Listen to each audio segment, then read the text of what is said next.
Hey, it's Mary Beth with Sacred Grove. I wanted to talk about the interview I did on forest bathing, and actually, it's forest therapy. I had talked with Debbie Tuttle out of Portland, Oregon. She's a forest therapy guide, but I love the term forest bathing, and I just wanted to talk about it a little bit more. And I hope that you'll go and find our interview. But first, I wanted to start with all things natural are good for us. I mean, I can do forest bathing right here. This beautiful stone, at least it's beautiful to me because it has such good memories. This is a lucky stone given to me by John when I was stationed in Monterey, California, many years ago before I had kids. John and I were members of the AA meeting back then, and yeah, before I had kids, and my kids are in their 30s, so you figure it out. So anyway, um, I wanted to talk about forest bathing. I had them when I was out on the West Coast the second time, and went up north of San Francisco where the redwoods were. My husband and my kids and I went up there. Kids were really little. And when we stopped to go in to see the redwoods, it's my first husband, Winston, who has since passed away. But he wouldn't go in because he could feel the energy of the redwoods, and they're huge.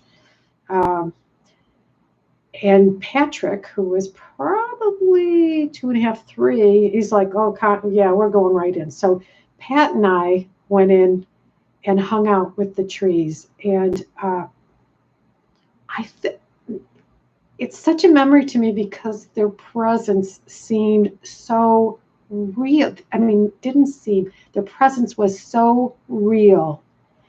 And I think that's where I first kind of heard the term puny human. Like sometimes we humans think that we are in charge of the world, and you go see redwood trees and you think, yeah, when weather is good, yeah, maybe we are, but the rest of the time, I think nature has some say in how things are going.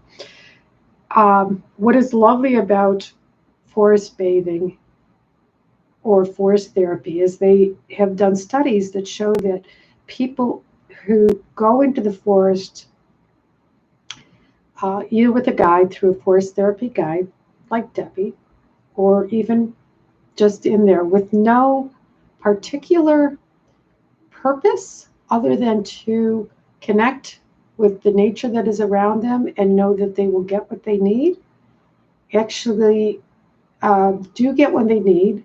And they also, there are less stress, and they have noticed that there has been improvements in physical issues, that people are healthier who do this regularly. I don't think that's a surprise to most of us, but I think we forget. Um, I was just saying this, but I want to be like the forest therapy police officer, and I want to run around with people who are walking with their dogs.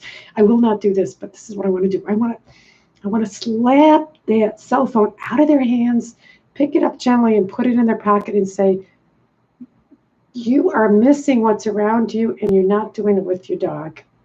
You know, um, this is your time to connect with your dog and connect with what's around you." I mean, I even go out and I say hello to and this is in back of me, the small woods that are around. Like, they are my neighbors. How are you doing? And I smell the smells, and I let the dogs take me which way they want to go.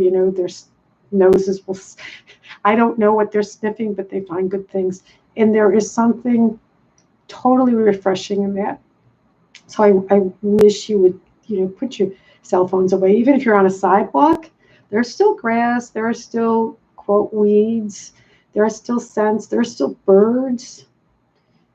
Um, do your own forest therapy, do your own forest bathing, even in a suburban or a city setting. Get to where you can hear the birds or see the small critters around.